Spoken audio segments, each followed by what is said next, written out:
Have you ever wondered what would happen if you ate bacon, butter, and eggs every single day for a month? Or maybe you've heard people say a high-fat diet will wreck your health, but what if the opposite turned out to be true? And here's the real kicker. Could eating this way actually undo the damage caused by junk food? Hi, I'm Dr. Nana, and today I'm sharing exactly what happened to my weight, my body, and my blood work when I tried this unusual 30-day experiment. Not long ago, I ran a little test on myself. Some of you may have seen the video where I ate junk food, basically the standard American diet, for just 10 days. When I started, I weighed about 193 pounds, which was already a little higher than my ideal weight after the holidays. But by the end of those 10 short days, the scale had jumped to 203 pounds. That's over 92 kilograms. 10 days, 10 pounds. Not good. I knew I had to reverse the damage. So, I decided to go all in on a ketogenic diet for 30 days. Now, if you're not familiar, ketones are byproducts of fat metabolism, kind of like a backup fuel for the brain when carbs are low.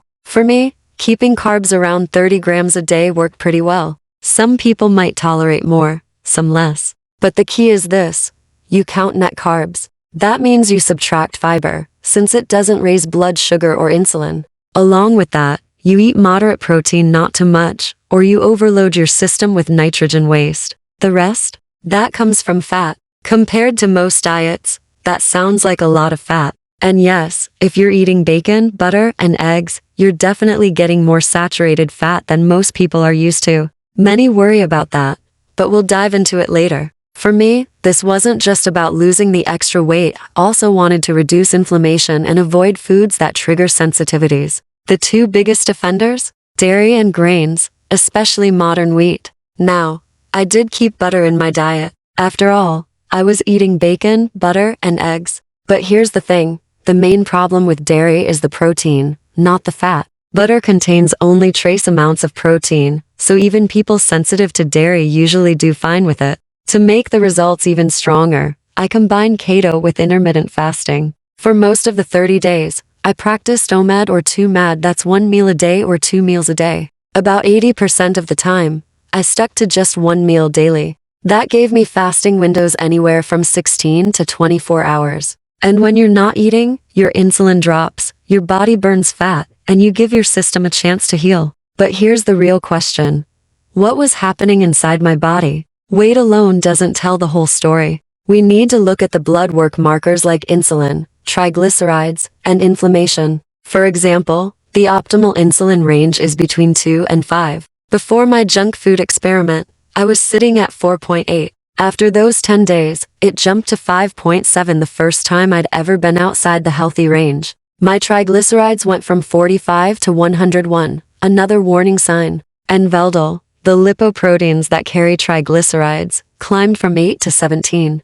Again, the first time I'd seen those numbers slip out of the safe zone. One of the best markers of insulin resistance is HOMA-I, which measures how hard your body is working to keep blood sugar under control. A good number is around 1. I started at 1.0, but after those 10 days of junk food, I was at 1.3, still within range, but clearly heading in the wrong direction. So, the big question became, after 30 days of eating mostly bacon, butter, and eggs, would those numbers bounce back or get even worse? We just saw how quickly my weight, insulin, and triglycerides spun out of control in only 10 days of eating junk food. Now, let's look at what happened to something even more critical: my liver and cellular health. The liver is truly the metabolic hub of the body. Every ounce of energy you burn, every nutrient you absorb, every toxin you clear, all of it passes through the liver. To understand how well it's functioning, doctors often look at enzymes like AST and ALT. These are normally tucked safely inside your cells,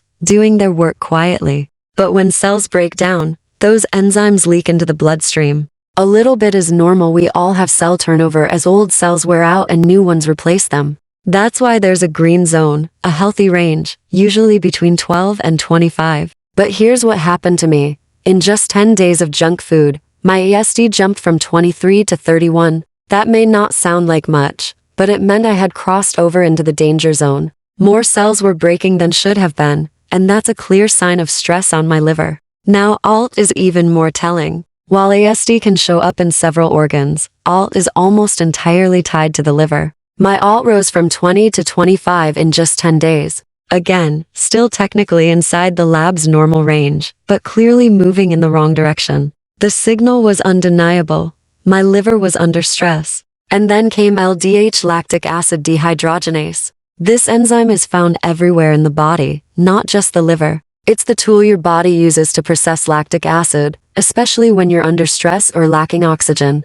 Imagine your body in emergency mode, scrambling to create quick energy. That's when LDH kicks in. High LDH can mean two things. Either there's too much cell damage happening, or your body is stuck relying too heavily on glucose and oxygen is in short supply. The normal range is 140 to 180. Even the extended lab normal range allows up to 225. My result? 335. That's not just slightly elevated, that's sky high. Way outside of what's considered acceptable. And here's the thing. I wasn't surprised by the numbers after eating 100 eggs or even 100 tablespoons of butter in earlier self-experiments. I knew those foods were natural and safe when eaten in balance. But this time, with a 10-day junk food binge, I actually felt concerned. For the first time, I believed I might have put myself at real risk. And as the numbers confirmed, my concern was justified. So the big question became, how much could I reverse this damage in just 30 days? Could a ketogenic diet done properly really bring my body back to balance? This is where people often get confused. When you hear keto, many instantly picture plates piled with bacon, butter, and eggs. And yes, I ate a lot of those foods, but that wasn't all I ate. And it shouldn't be for you either. If you've been living on processed junk food loaded with sugar, refined starches, and seed oils, then yes, switching to bacon, butter, and eggs would be a major step up.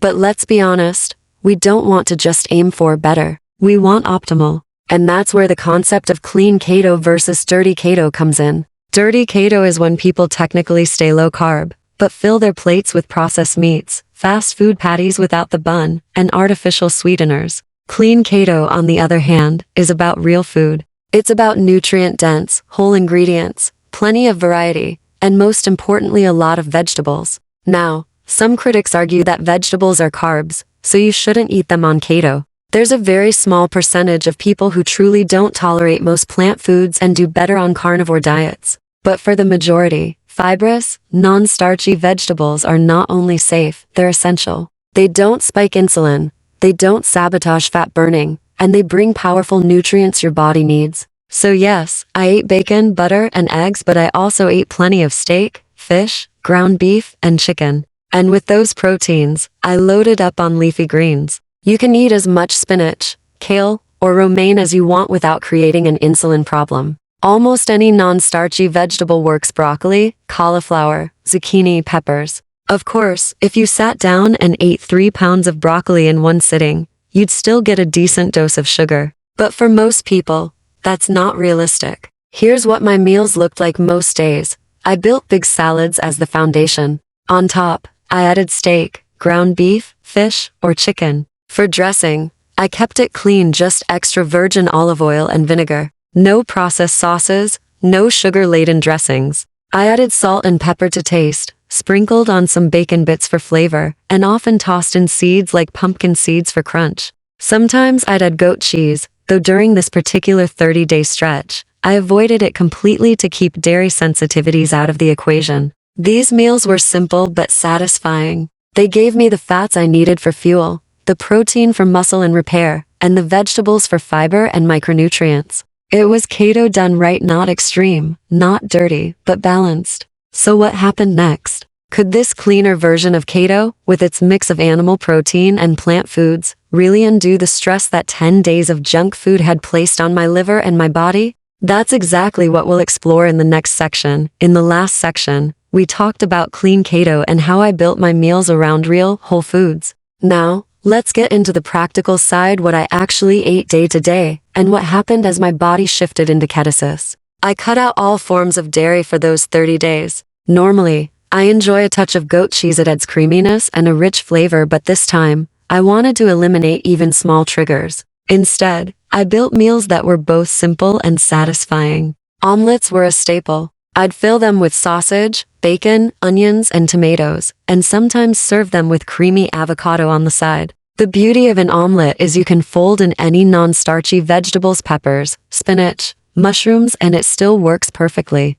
Steak was another regular on my plate. To balance it, I often paired it with broccoli or cauliflower, either steamed or baked. I rotated in Brussels sprouts and asparagus as well. With steak, I sometimes made a sauce called béarnaise, whisked egg yolks, melted butter, vinegar, and a hint of herbs. It's velvety rich, and honestly transforms the entire meal. Tabbouleh was another dish I adapted. The traditional version is made with wheat, but to keep it keto-friendly, I swapped the grains for chopped pecans. That way, I still got the freshness of parsley, onion, and lemon, with the nutty crunch of pecans. A small tweak, but it made all the difference. And then there were chicken wings. Lots of chicken wings. I bake them in the oven with plenty of spices, or toss them in the air fryer. Afterward, I coated them in a simple sauce made from butter and hot wing sauce. To round it out, I often served them with guacamole, fresh avocado mashed with onion, lemon, cilantro, and spices. Sometimes I took the time to make guacamole, and other times I just sliced an avocado in half, sprinkled salt, and ate it as is. For dipping, celery and bell peppers were perfect partners. Now, let's clear up a common misconception about keto. Many people think it's about eating more fat, but that's not the point. Keto is about eating fewer carbs, so few that your body has no choice but to switch to fat as its primary fuel. Protein stays moderate, and fat is consumed to satiety, not excess. More fat doesn't mean better results. The key is to eat enough fat to feel satisfied, avoid cravings, and allow your body to maintain ketosis consistently. Think of it this way. Once your body shifts into ketosis, it becomes a fat-burning machine. But it doesn't distinguish between fat from your plate and fat from your waistline. If you keep piling on unnecessary fat through food, your body has no reason to tap into its own reserves. The goal, of course, is to encourage the body to burn stored fat. So how did I personally measure this shift into ketosis? Through ketone testing. Normally, everyone has a tiny trace of ketones, maybe 0.1 or so, especially in the morning after an overnight fast. But for the average person eating a high-carb diet, ketones don't rise enough to matter. Nutritional ketosis is generally considered to start at 0.5. On my first day, coming right off the junk food diet, my ketones were just 0.1, barely anything. My body was still running on glucose, overloaded with sugar and seed oils. By day 2, I reached 0.4, close, but not quite there. On day 3, I hit 0.7, which meant I had officially entered ketosis. If you're already eating low carb before starting, you'll usually get into ketosis much faster. For most people, once adapted, ketones will range between 0.5 and 3.0 during keto or intermittent fasting. But it can go higher, especially during extended fasts. If you fast 2, 3, or even 5 days, many people will see levels rising into the so-called orange zone. That's not dangerous, it's simply your body using fat stores efficiently. The real concern comes from something called ketoacidosis. That's a dangerous condition primarily affecting undiagnosed type 1 diabetics. In ketoacidosis, ketones go sky high, while glucose also stays elevated, and insulin is absent. The blood becomes extremely acidic, and that can be life-threatening. But for most people with normal insulin function, the situation is the opposite. Glucose drops, ketones rise moderately, and the body remains stable. By day 4, my body had found its rhythm. My ketones rose to 2.2, then they dipped slightly, before climbing again. Soon, I was hovering consistently between 2.0 and 3.0 for most of the 30 days. At one point, I peaked at 3.3, at the lowest, I dropped to about 1.0. But overall, my body stayed solidly in the fat-burning zone. This is where the magic of keto really begins. It's not about chasing higher and higher ketone numbers. It's about finding that sustainable sweet spot where your energy is steady, your cravings vanish, and your body starts burning its own fat efficiently. So what did all of this mean for my results? How did my liver, blood work, and inflammation respond after 30 full days of bacon, butter, eggs, and clean keto meals? In the last section, we looked at how my ketones stabilize between 2 and 3, keeping my body in fat-burning mode. But there's another question many people wrestle with when they hear about keto. What about saturated fat? For most people, this is the biggest hurdle. Even if they manage to try a low-carb or ketogenic diet, there's still a nagging voice in the back of their mind saying, "Aren't you hurting yourself with all that fat? Isn't bacon, butter, or red meat dangerous?" A lot of this fear comes from flawed studies. Many of those are observational, basically questionnaires asking people how much red meat they eat. But think about it. Many people who eat more red meat in those studies are also dealing with insulin resistance, diabetes, or obesity. It's not that red meat itself is the problem, it's that they already have trouble processing any food properly because their insulin is chronically high. And then, when researchers try to control diets in a study, they often reduce carbs only a little from 60% down to 40% and call that low carb. But true keto is under 5% carbs. Cutting carbs slightly won't change the underlying problem. To truly shift metabolism, you have to cut carbs dramatically. That's when insulin drops, and the story changes. So, here's the truth. Red meat or saturated fat becomes a problem mainly when insulin is high. Bacon plus high insulin? Not a good mix. Eggs eaten by someone who's insulin resistant? That can cause issues. And processed seed oils combined with sugar or insulin resistance? That's a double hit against your health. But when you lower insulin dramatically through a low-carb ketogenic diet, especially when paired with intermittent fasting, your body suddenly processes those foods differently.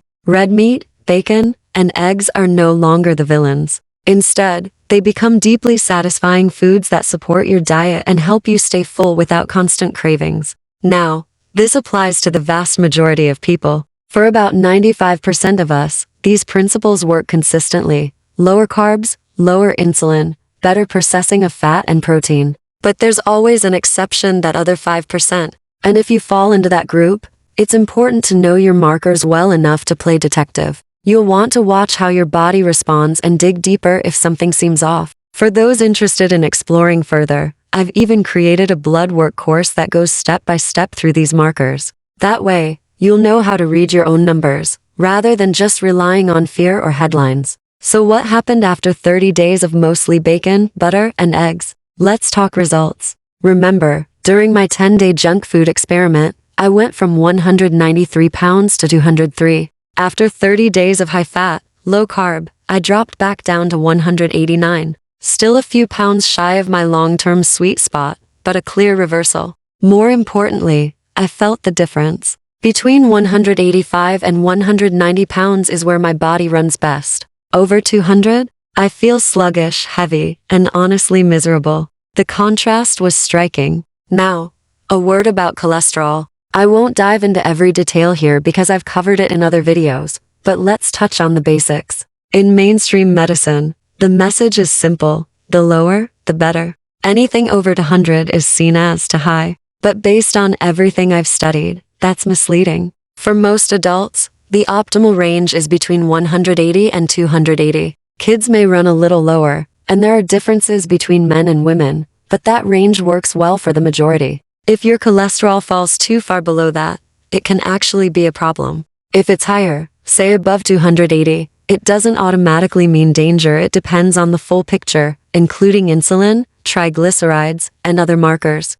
In fact, you could even be over 350 and still be okay if you've tested thoroughly and know how the other markers look. The point is, cholesterol by itself isn't the villain people make it out to be. Most don't realize that context, your insulin levels, triglycerides, and overall metabolic health matters far more than just one number on a lab report. So, after 30 days of bacon, butter, and eggs, not only had my weight dropped, but my energy was better, my cravings disappeared, and I could feel my metabolism running smoother. And the lab results confirmed it. But what specific changes showed up in my blood work beyond weight and cholesterol? That's exactly what we'll break down in the next section. We ended the last section talking about cholesterol ranges and how context matters far more than one number on a lab report. Now let's tie everything together with the results of this 30-day experiment. One of the most overlooked truths in modern medicine is this: being at the low end of cholesterol can actually be far more dangerous than being on the higher side.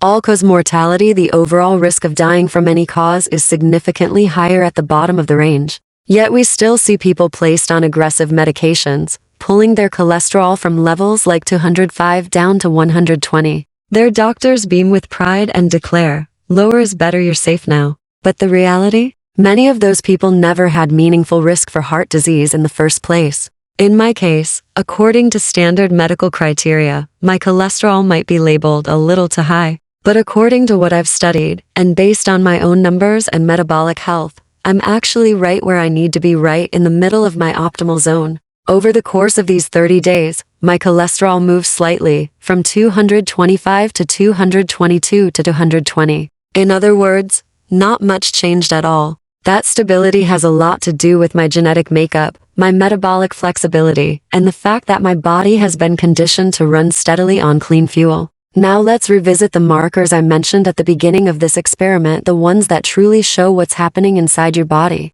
Insulin.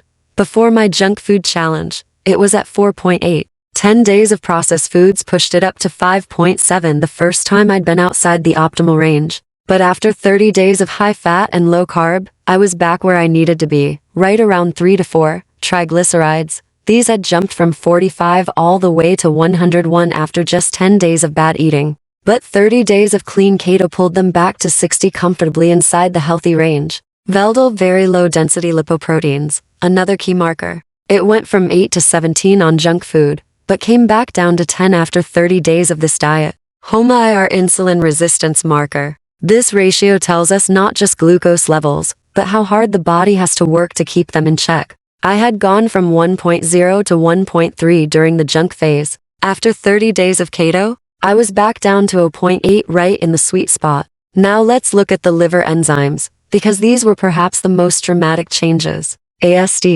This had crept into the orange zone, indicating stress and cell breakdown. After 30 days, it was solidly back in the green. ALT. This marker is the most specific for the liver, and during the junk food test, it slipped outside of the safe range. After 30 days of eating bacon, butter, eggs, leafy greens, and clean proteins, it dropped all the way back to 16, smack in the middle of optimal. LDH. This was the scariest of all. I had never seen numbers like that in my body before. 10 days of poor eating sent it skyrocketing to 335, far above even the lab's high end of normal. And yet, after 30 days of a clean ketogenic diet, it was right back down in the green zone. Think about what this means. In just 10 days, I inflicted serious damage on my system: weight gain, insulin resistance, inflammation, and liver stress. But in 30 days, my body not only corrected the damage, it rebalanced itself. That's the point I hope you take away from this. Your body is incredibly adaptive and resilient. Yes, you can harm it quickly with the wrong choices. But if you give it the right environment, clean fuel, low insulin, intermittent fasting, it has the remarkable ability to repair, reset, and thrive. It didn't happen overnight. It didn't take 10 days to undo 10 days. It took a little longer, but the body responded. It bounced back. And that's proof of just how powerful your built-in healing mechanisms really are. So here's the lesson. Don't be paralyzed by guilt if you slip up for a few days. Don't believe the fear-mongering that says one bite of fat will clog your arteries. And don't blindly accept that lower is always better. Instead, learn how your body works. Track your markers. And remember that the path to health is not perfection, it's consistency in giving your body the fuel it was designed for. This experiment taught me something humbling. 10 days of damage can be reversed with 30 days of repair. That's a powerful reminder that no matter where you are right now, your health can improve if you take the right steps.